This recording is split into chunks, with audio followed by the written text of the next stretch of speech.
जैसे मर गई वो हमारा, अब बाद में हम जो करेंगे ना वो खुद हो जाएगा।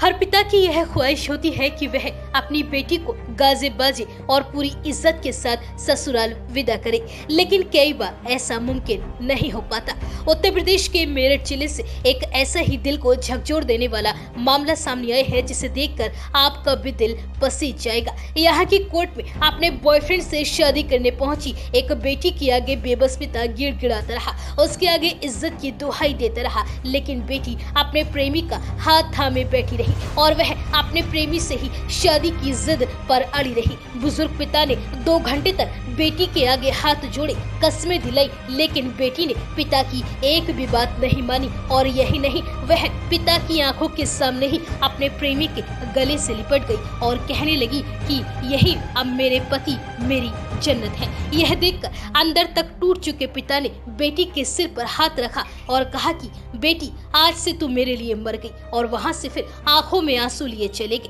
जिसके बाद लड़की ने बॉयफ्रेंड से कोर्ट मैरिज कर ली। दरअसल मामला मवाना तहसील का है। लड़की महरिश मुजफ्फरनगर और उसका बॉयफ्रेंड आरिश मवाना का रहने वाला है और वह पेशे से एक ड्राइवर है। प्रेमी आरिश ने इस बारे में बताया कि 4 साल पहले सोशल मीडिया के जरिए महरिश से उसकी बातचीत शुरू हुई थी। कुछ दिन बाद वह एक दूसरे से मिलने लगे।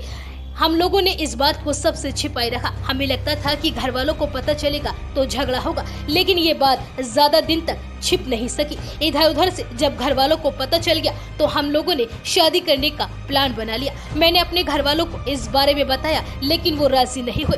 प्रेमी आरिश ने आगे बताया कि महरिश ने भी अपने घर वालों से बात की, लेकिन उसके घर वाले भी हमारी शादी के लिए राजी नहीं हुए। इसके बाद वह मुजफ्फरनगर से अपना घर छोड़कर मेरठ आ गई। हम दोनों बालिग हैं, इसलिए शादी करने कोर्ट आ गए हैं। वहीं कोर्ट मैरिज की सूचना पर दोनों के ही घर वाले वहां पहुंच गए। लड़के ने घर वालों को किसी तरह से शादी के लिए मना लिया, लेकिन लड़की का पिता नहीं माना। पिता ने बेटी को मनाने की हर कोशिश की, उसके आगे हाथ पैर जोड़े, उसके आगे गिड़गिड़ाए, लेकिन वह फिर भी नहीं मानी। पिता ने रोते हुए पुलिस वालों से कहा कि बेटी की शादी वह 1 साल पहले कहीं और कर चुके हैं, बस विदाई होनी बाकी है। अब हम रिश्तेदारी में क्या मुंह दिखाएंगे। मैं बेटी को साथ चलने के लिए समझाता रहा, लेकिन वह नहीं मानी। हार कर मैंने समाज के सामने बेटी के सिर पर हाथ रखकर कसम खा ली और कहा कि आज से तू मेरे लिए मर गई, तू हमारी बेटी नहीं, आज से तेरा मेरा रिश्ता खत्म हो गया, तू अपने इस कदम से बहुत पछताएगी। वहीं बेटी महरिश ने पुलिस को बताया कि उसके घर वाले जबरन उसकी शादी कहीं और करना चाहते हैं। मैं आरिश से ही निकाह करूंगी, अब आरिश ही मेरी जिंदगी और मेरी दुनिया है। यही नहीं, महरिश ने जान का खतरा बताकर थाने में घर वालों के खिलाफ शिकायत भी दर्ज कराई है। वहीं महरिश के घर वालों का आरोप है कि बेटी घर से 2 चांदी के सेट और 6500 रुपए लेकर आई थी। पिता ने बेटी से पैसे और सामान वापस लौटाने को कहा। इस पर उसके प्रेमी ने चांदी के सेट और पैसे वापस लौटा दिए। वहीं ये पूरा मामला इलाके में चर्चा का विषय बना हुआ है।